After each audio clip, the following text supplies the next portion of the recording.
Izina rya Data n'irya Mwana n'irya Mutima Mweranda. Muraga inema y'Umukama wacu Yesu Kristo, urukundo rwa Mana Data n'ingabane ya Mutima Mweranda.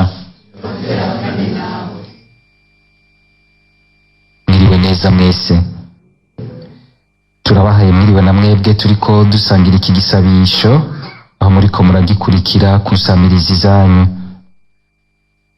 Dushike ikare mu ngoro y'Imana, hariya mu mutima wacu, hariya mu muntu w'imbere. Dukundire Umukama ducyorore, tumwegera n'umutima ugororotse.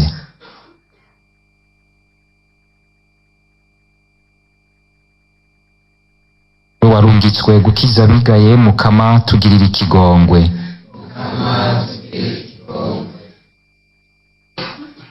We waje gukebura abacumuzi, Kristu tugirire ikigongwe. We wicaye iburyo bwa Data ngo utubere mu ngoro, Mukama tugirire ikigongwe. Dusabe. Mukama turakuzamvya kirana ubuntu bwawe, ibisabisho vy'igihugu cawe kikwambaza, maze nk'uko tunezerezwa n'umwana wawe w'ikinege yashimye gusangira natwe kamere yacu y'abantu, aba ariko tuzoshikira impera y'ubuzima budahera, aho azogarukira mu buninahazwa bwiwe. Tubigusabishije Yesu Kristo umwana wakaba n'Umukama wacu, Imana musange ubuzima n'ingoma hamwe na Mutima Mweranda ubu no mu myaka yose.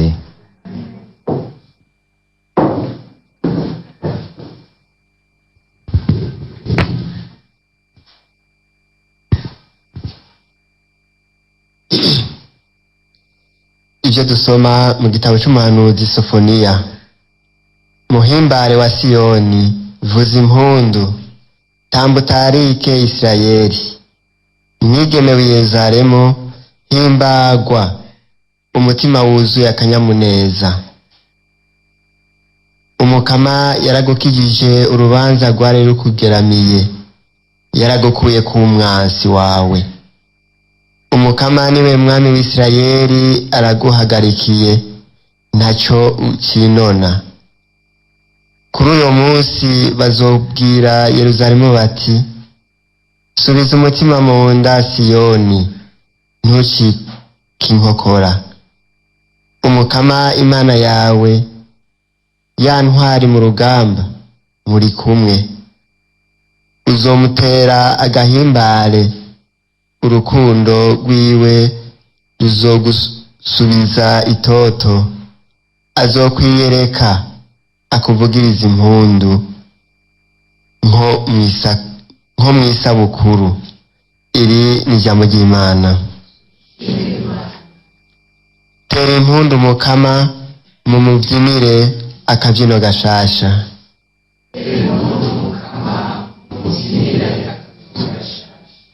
Shemeza Umukama mu nanga, mumucurarangire inanga y'imirya cumi. Mumubyinire akabyino gashasha, muhereze ko umurya wanyu, muremeshe abakoma amashi. Tera impundu Umukama, mumubyinire akabyino gashasha. Ivyo Umukama yategekanije vyamaho, ivyiyumviro vyiwe ntibihera na rimwe. Hahiriwe intara yamwironkeye kw'Imana, hahiriwe intara we nyene yitoreye kw'iragi. Tera impundu Umukama, mumuvyinire akabyino gashasha. Umutima wacu witeze Umukama, niwe mahungiro yacu, niwe nkinzo yacu. Umushaha wacu uhimbagwa n'Umukama, izina ryiwe niryo twiteze. Tera impundu Umukama, mumuvyinire akabyino gashasha.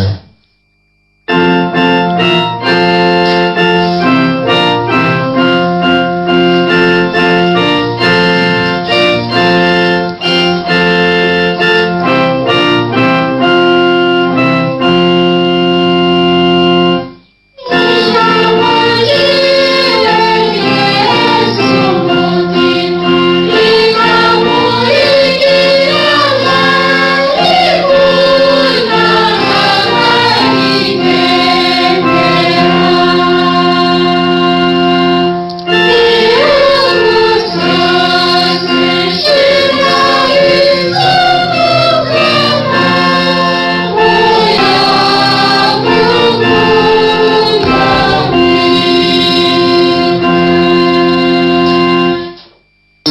ndongozi y'icibare cyawe Isirayeli, waraduhereye amategeko ku musozi wa Sinayi, nuramvure amaboko yawe ngo uducungure.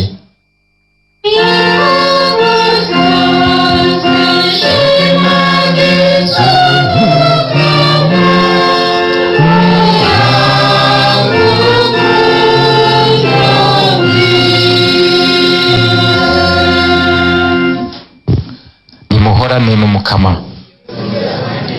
Inkuru nziza ya Yezu Kristo nk'uko twayandikiwe na Luka Mweranda. Nahazwa Mukama. Muri rya minsi Mariya arahaguruka agenda yihuta mu misozi aja mu gisagara ca Yuda. Ashitse yinjira mu nzu kwa Zakariya aramutsa Elizabeti. Elizabeti yuzuwe na mutima mutagatifu acarika amazi ashirijwe hejuru ati: mu bagore warahezagiwe kandi n'umwana w'ibungenze arahezagiye. Mbega iryo teka ry'uko nyina w'Umukama wanje aza kundamutsa ndaritewe n'iki? Mbaye cumva amajambo y'indamukanyo yawe, umwana mfise arakakaza mu mbanyi, akanyamuneza kariko karamusya. Eka urahiriwe wewe wemeye ko iryo watumweko n'Umukama rizotaha.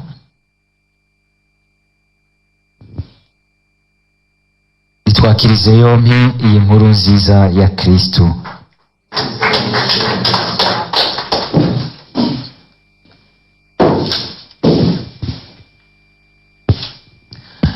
Hasigaye iminsi mikenya ngo duhimbaze umunsi mukuru w'ivuka ry'Umukama wacu Yezu Kristo, umucunguzi n'umukiza w'isi.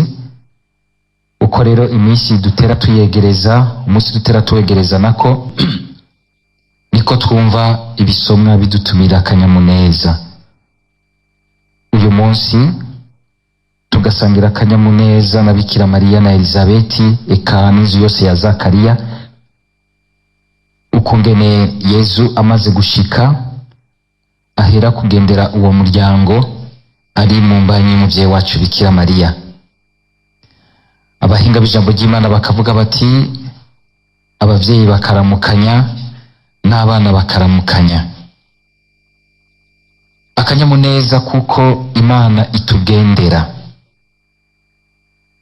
Murumvise muri iki gisomwa ingene mu gisomwa ca mbere dukura mu gitabo c'umuhanuzi Sofoniya, ingene atumirira Siyoni gutera impundu ngo Isirayeli yose itambe itarike, ko ngo mwigeme w'Yerusalemu himbagwa umutima wawe wuzuye akanyamuneza.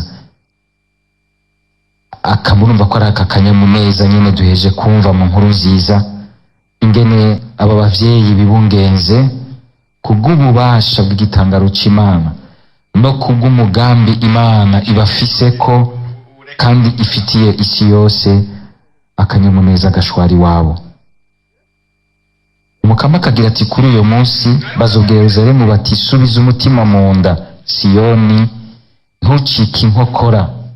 Umukama Imana yawe yantwari mu rugamba muri kumwe. Uzomutera agahimbare, urukundo rwiwe ruzogusubiza itoto. Azokwiyereka akuvugiriza impundu nko mw'isabukuru.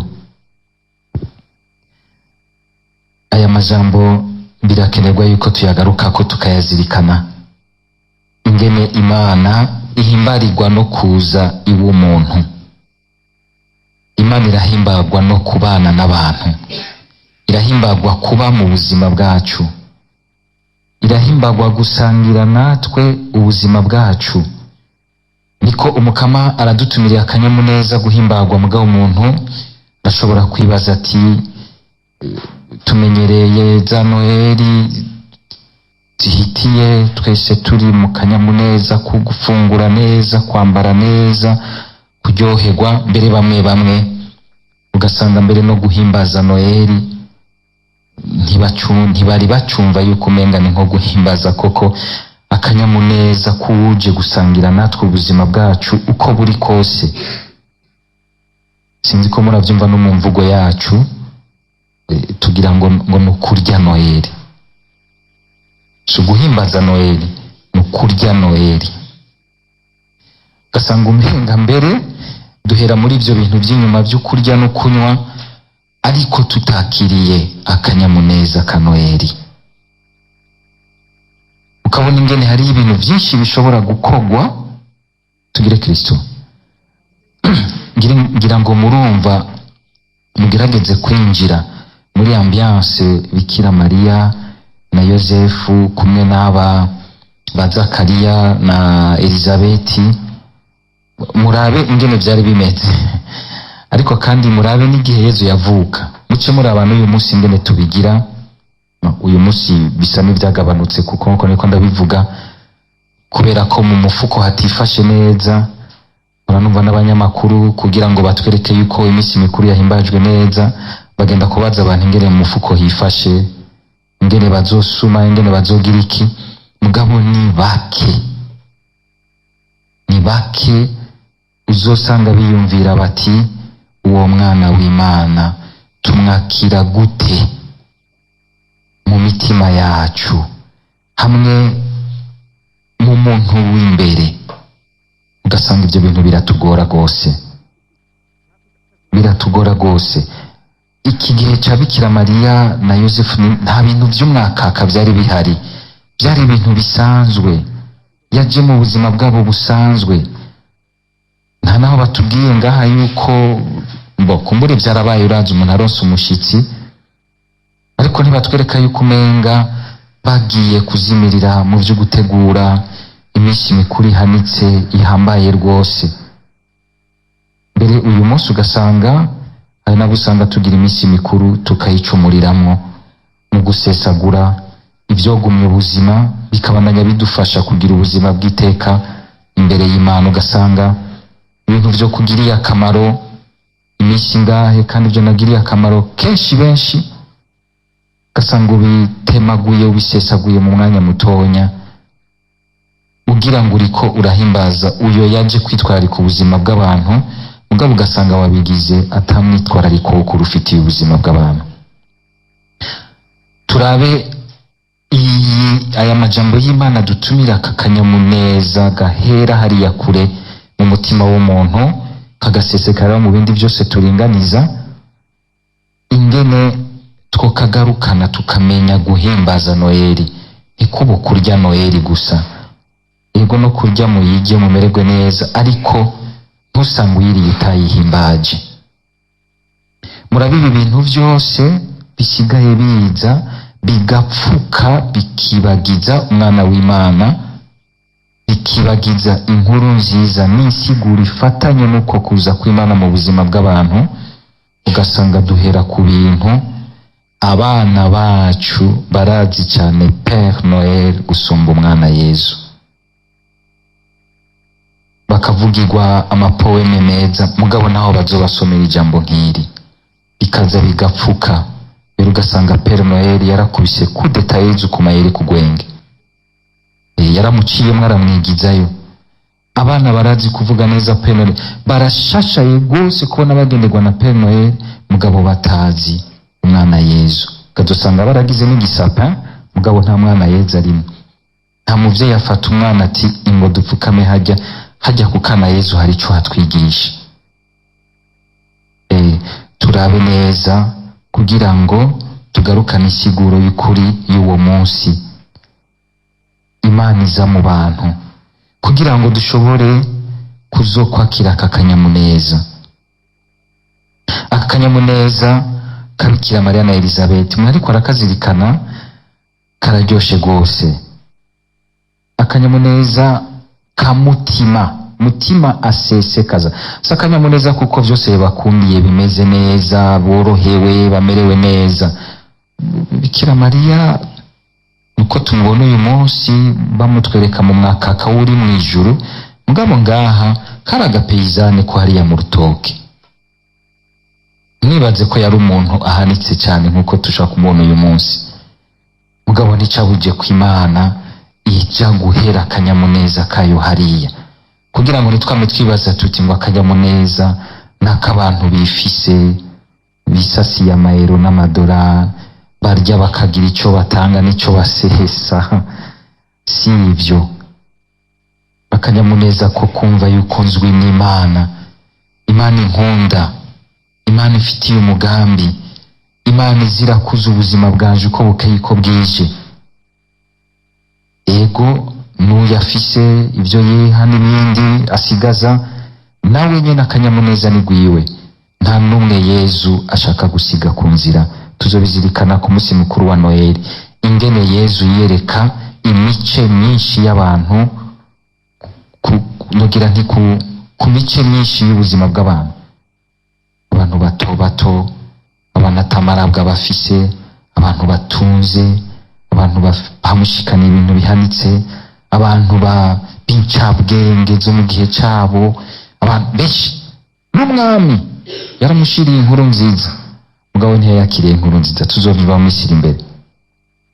Akanyamuneza rero k'abantu bazi gusanganira Imana mu buzima bwabo ko bungana kose. Ingene kandi aka kanyamuneza iyo tukaronse arakanyamuneza vy'ukuri, kaba akanyamuneza igihe tumenye kugasangira n'abandi, igihe tumenye kuguruka tugasangira n'abandi. Bikira Mariya yari yatewe iteka n'Imana, asama kubw'igitangaro gisiga ubwenge ku bubasha bw'Imana. Ariko abironse ntiyaciye aja ngaha akagira ati ubu rero jewe nibungenze nyina wa Jambo, abandi nibashengera ibwami, baze baraza umwami ari muri jewe, nibaze baraza gutangarira. Siko twaca tubigira? Ariko niwe nyina w'Imana, yibungenze kinege w'Imana Yesu Kristo, niwe agiye kwaramira no gukorera umuntu ari munsi yiwe, kandi atwaye uwuri munsi y'uwo atwaye. Ico kintu sinzi ko tukizirikana neza. Akanyamuneza vy'ukuri kama kazanana ngaho, kumenya kugasangiza abandi, kumenya kugaha, kumenya gukoreranira mu rukundo, gukorera kugirira neza n'uyo wibaza yuko ari munsi yawe, ari bumenga yategerezwa kugukorera, uzobuka gwije. Akanyamuneza kandi ko kumenya kwakira nyina w'Imana azi wacu, Bikira Mariya, kuvaho Imana imugendeye ntagenda wenyene, yamazanana na Yezu na mutima mweranda. Tugire Kristo.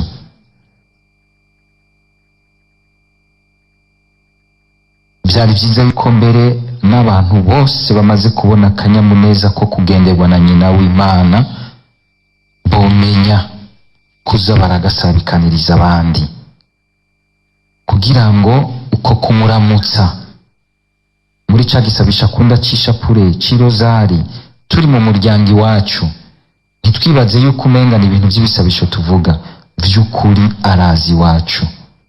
Hari ikintu nagomba kubabwira, nico nagire nsozerereko.